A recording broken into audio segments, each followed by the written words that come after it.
শোনো শোনো, তাড়াতাড়ি আমার জন্য জিন নুডলস বানিয়ে দাও। আরে এটা আবার কোন নুডলস? আরে ভাই এটা তো আমাদের জিনের নুডলস, খুব কষ্টে পাওয়া গেছে, আউট অফ স্টক হয়ে গেছিল। আমার জন্য একটা নিয়ে আসতে। আরে আনছি আনছি, তোমার ভাই জাঙ্কুর ফেভারিট নুডলস আনছি। ঠিক আছে তাহলে তুমি তাড়াতাড়ি দাও, আমি দুটোই বানিয়ে দিচ্ছি। আরে হ্যাঁ, সঙ্গে চপস্টিকও নিয়ে আসবে।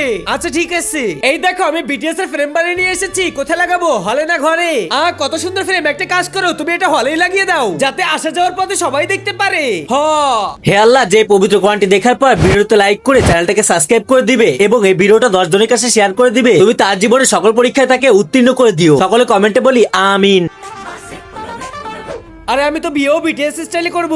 কিভাবে? মানে আমার বরযাত্রায় ভুটার গান বাজবে, জয়মালার পরে বয় উইথ লো, আর রিসেপশনে ডাইনামিক বাজবে, আর আমি আমার বিয়েতে পালপাল শেরওয়ানি পরবো। বিয়ের কার্ডও বেগুনি কালারের বানাবো। ঠিক বলেছো দাদিমা। আরে ভাই সাহেব এটা কি হচ্ছে, ভূমিকম্প হচ্ছে নাকি? আরে না ভাইজি, এটা তো বিটিএস এর পাওয়ারের জন্য এমন হচ্ছে। মনে হয় পুরো ফ্যামিলিটা বিটিএস পাগল হয়ে গেছে। বন্ধুরা তোমরা যদি আমাদের এই বিয়েতে আসতে চাও তাহলে তোমাদের নাম সহ কমেন্ট করো।